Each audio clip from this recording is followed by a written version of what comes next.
Méditation de Reinhard Hirtler. Good morning, good morning, good morning. Bonjour, bonjour, bonjour.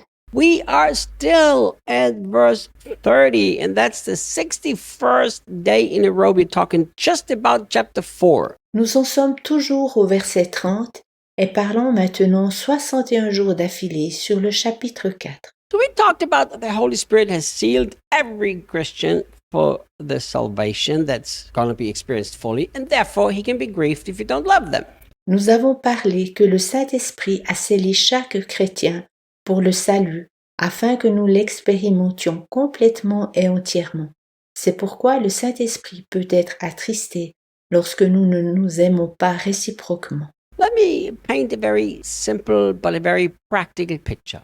Laisse-moi dépeindre à ce sujet une simple image, mais qui est très pratique. I learned that from the Apostle Paul. The Apostle Paul uses a lot of natural things to describe deep spiritual truths. Je l'ai appris de l'apôtre Paul. Il utilise une foule de choses naturelles afin de décrire les vérités spirituelles très profondes. Now, the Holy Spirit lives inside of every single Christian from the day this person becomes a Christian. Le Saint-Esprit vit en chaque chrétien dès le jour où il est devenu chrétien. So, what happens if we treat the people with lack of love, lack of honor, lack of respect? Que se passe-t-il lorsque nous traitons les personnes avec un manque d'amour, un manque de respect et un manque d'honneur? What happens to the Holy Spirit who lives inside of those people? Que se passe-t-il avec le Saint-Esprit qui vit en ces personnes? Let's imagine that you build yourself a wonderful new house and you're so excited that you finally can live in this house. Imagine-toi que tu t'es construit une magnifique nouvelle maison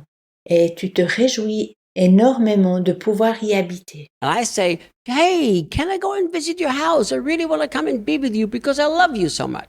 Puis je dis, puis-je visiter ta maison? J'aimerais tant être chez toi car je t'aime tant. And then I just go ahead and make a lot of mess every place I go. Ensuite, je mets du désordre partout dans ta maison. I go and I break the windows. Je casse les fenêtres, I break some doors and I destroy a lot of things in the house. je casse quelques portes et je détruis une foule de choses dans ta maison. You who live in that house, who's built the house and to whom the house is very precious, how do you feel? Comment te sens-tu en tant que propriétaire qui habite cette maison et pour qui cette maison a tant de valeur? You will feel very, very, very dishonored. Tu te sentiras très, très, très déshonoré. You will be grieved. Tu seras attristé. The Holy Spirit lives inside of the brother that has hurt you, wounded you, offended you. What do you think he feels like when you mistreat him? Le Saint-Esprit vit dans ce frère qui t'a blessé et attristé. Comment penses-tu que le Saint-Esprit se sente si tu traites mal ce frère? He will be very, very grieved. Il sera très, très attristé. So the Holy Spirit can be grieved whenever we mistreat brothers and sisters who also have the Holy Spirit. Le Saint-Esprit peut alors être attristé lorsque nous traitons mal des frères et sœurs qui ont aussi le Saint-Esprit en eux. But here the Apostle Paul gives us another clue about the Holy Spirit that's very important. Mais ici, l'apôtre Paul nous donne un autre point de repère important sur le Saint-Esprit. Never grieve the Spirit of God or take for granted His holy influence in your life. N'attristez jamais le Saint-Esprit et ne prenez pas pour normal l'influence du Saint-Esprit dans vos vies. There is something that I, Reinhard, do not like at all, and that is when people are taken for granted. Il y a quelque chose que moi, Reinhard, je n'aime absolument pas, et c'est lorsque le travail des personnes est considéré comme allant de soi. I've never permitted my sons to take their mother for granted. Je n'ai jamais autorisé mes fils à considérer le travail de leur mère comme allant de soi. I've never allowed my children to get up from the dinner or from the lunch table without looking into mom's eyes and thanking her for the food that she cooked. Je n'ai jamais autorisé mes enfants à sortir de table soit le soir ou à midi sans avoir regardé maman dans les yeux et de l'avoir remerciée pour ce qu'elle avait cuisiné. It happens so easily that we take one another for granted. Cela se passe si rapidement de nous considérer réciproquement comme allant de soi. I pay my employee, so my employee owes me work, so you've got to do what I'm paying you for. And I just take that person for granted. Je paye mes employés. Alors, est-ce que mon employé doit me remercier pour cela? Il doit faire le travail pour lequel je le paye et je considère la personne simplement comme allant de soi. I do not think that's a Christ-like attitude. Je ne pense pas que cette attitude soit semblable à celle de Christ. Daniel has worked with me now for several years. Daniel travaille déjà depuis plusieurs années à mes côtés. And for 5 years, he's been involved in the School of the Prophetic and the Supernatural. Il est actif depuis 5 ans à l'école du prophétique et du surnaturel. And I've never, ever, ever, for one instant, taken Daniel and what he does for the school for granted. Et je n'ai jamais considéré Daniel ou le travail qu'il accomplit pour l'école comme allant de soi, pas même un instant.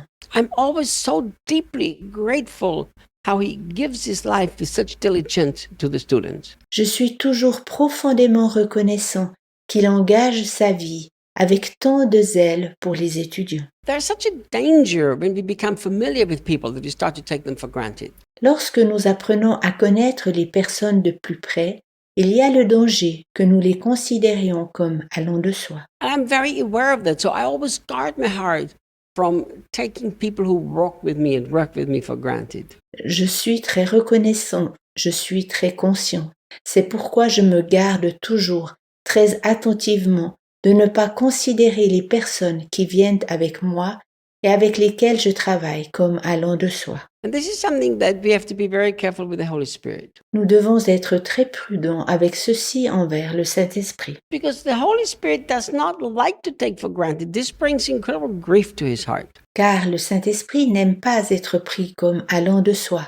Cela attriste beaucoup son cœur. There is a permanent and a constant influence in your life, and that comes directly from the Holy Spirit. Il y a une influence constante et continue dans ta vie qui vient directement du Saint-Esprit.